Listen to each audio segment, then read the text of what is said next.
I'm about to show you the moment Hitler lost World War II. And it happened in a single night. With a bucket of paint. Let me explain. Hitler unveils his mobile headquarters. 15 armored railway cars, each weighing 60 tons. He names it Amerika. Not Berlin, not Germania. Amerika. This is psychological warfare at its peak. The name screams, I don't fear you. You're too weak to matter. You won't even fight me. Every Nazi officer sees that name. Every rally, every strategic meeting. Amerika, the nation too soft to stop him. But Hitler made one catastrophic error. Let me show you what this train actually was. Car 1, flak guns that could obliterate bombers. Car 2, communication systems linking every battlefront. Car 3, Hitler's personal quarters. Windows 2 inches thick. Bulletproof glass that could stop a rifle round. A conference room with maps covering every surface. A bedroom with armor-reinforced walls. Even his bathroom was lined with steel plating. The dining car seated 30 officers. Crystal chandeliers hung from reinforced ceilings. Fine china, silver cutlery. While German soldiers rationed black bread, Hitler ate like royalty. Behind that, sleeping quarters for 200 staff. More anti-aircraft positions at the rear. And here's the genius part. 2 locomotives, one at each end. If tracks ahead were destroyed, the train reversed instantly. Maximum speed, 80 kilometers per hour. This wasn't just transportation. This was a moving fortress, a palace on rails, a symbol of invincibility. Guards patrolled constantly. SS officers handpicked for absolute loyalty. The entire train painted grey-green, camouflage against aerial reconnaissance. This train represented everything Hitler believed about himself. Untouchable, superior, destined to rule. And that name, Amerika, was the ultimate insult. It said, "You're so irrelevant, I'll put your name on my war machine." Hitler believed America was weak, soft from comfort and capitalism, divided by democracy and debate, too far away to matter, too distracted to care. The name wasn't random, it was contempt wrapped in steel. December 7th, 1941, 7:48 a.m. Hawaii time. Japanese planes swarm Pearl Harbor. 2,403 Americans dead in 2 hours. Hitler receives the news in his bunker. At first, he celebrates. Japan has crippled the American fleet. His officers congratulate him. But then someone asks the question, Mein Führer, what if America declares war? Hitler waves it off. They're too divided, too weak, too far away. 4 days later, Hitler does the unthinkable. Germany wasn't required to declare war on America. The tripartite pact with Japan didn't mandate it. But Hitler's ego couldn't resist. December 11th, 1941. He declares war on the United States. And in that instant, everything changes. That same night, urgent orders go out. Remove the name Amerika immediately. Workers are roused from sleep. Painters scramble with brushes and grey paint. SS officers supervise with flashlights. Every letter must be erased, every trace eliminated. The order came at 11:47 p.m. By 3 a.m., the work was complete. 4 hours to erase a mistake. By dawn, Amerika has vanished.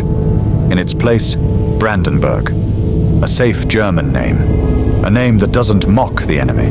A name that doesn't advertise his miscalculation. But here's what Hitler didn't understand.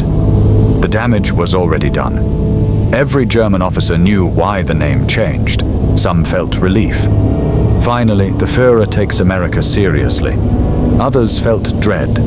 If he panicked over a name, what else is he wrong about? The renaming became its own story, whispered in barracks across Europe, discussed in strategy rooms, a crack in the facade of invincibility. The Allies saw it differently. Intelligence reports tracked the renaming. Hitler is scrambling. He fears us now. He knows he's made a mistake. The train became Allied propaganda without them lifting a finger. Meanwhile, American factories began their transformation. Automobile plants became tank factories overnight. Shipyards launched vessels faster than Germany could sink them. Aircraft rolled off assembly lines every 63 minutes.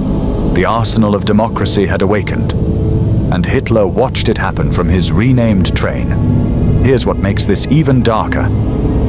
While Hitler sipped wine in his armored palace, German soldiers froze on the Eastern Front.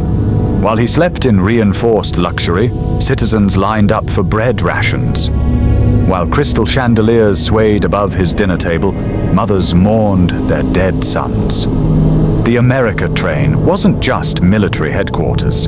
It was a symbol of disconnection, of a leader playing games while his nation bled. Some historians argue this hurt German morale more than any bombing raid. Soldiers dying in trenches while their leader traveled in comfort. The contrast wasn't lost on his officers. The Amerika name made it worse. It seemed like Hitler was taunting fate, playing with symbols while real stakes mounted. When the name changed to Brandenburg, some officers felt vindicated. See, he was wrong about Amerika. What else is he wrong about? Within months, American production proved them right. Tanks, planes, ships, weapons, churning out at impossible speeds.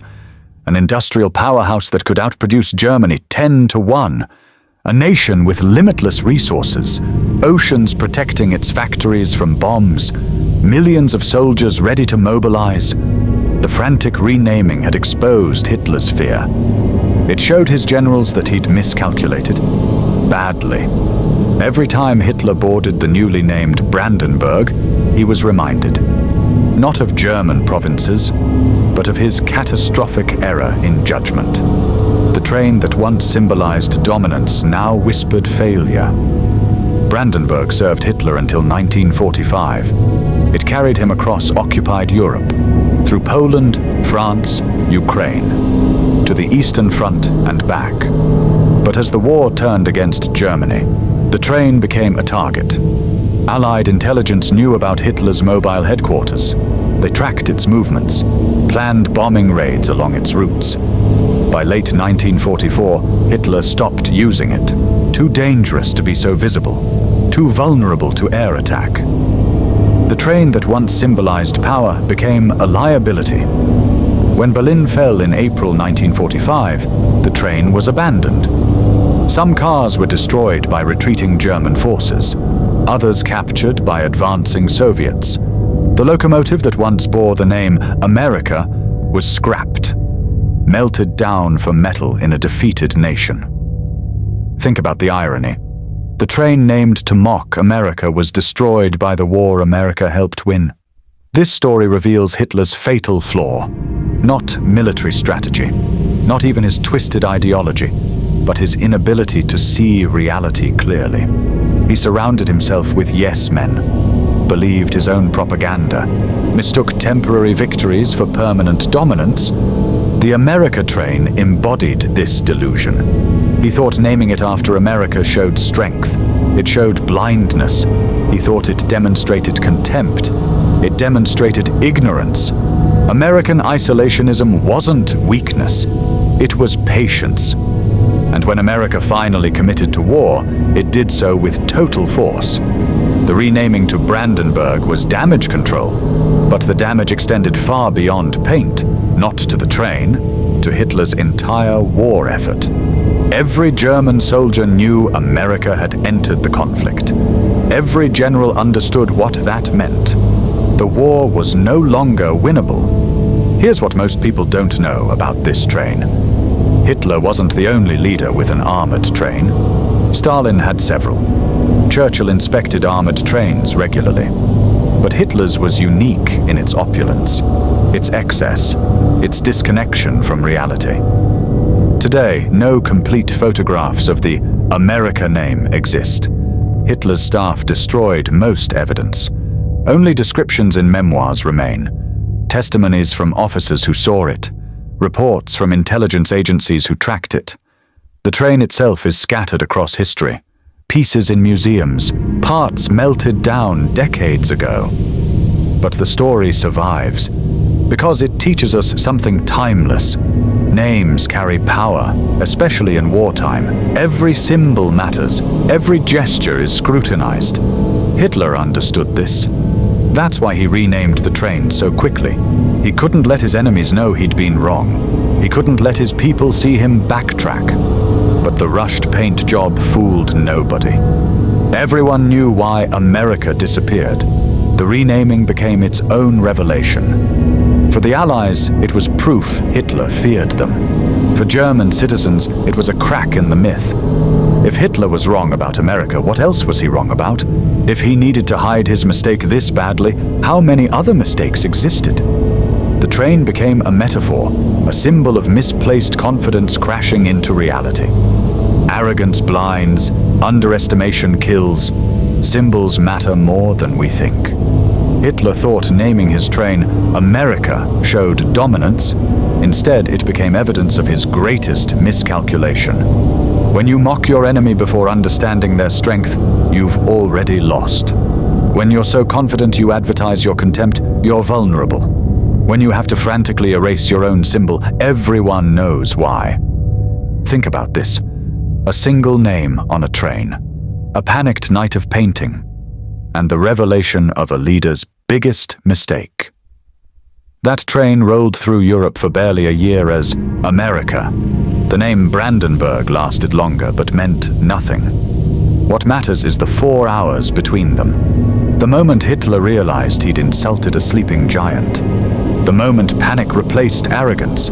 The moment a bucket of paint exposed everything. 4 hours to erase a name. 4 years for that mistake to end his empire.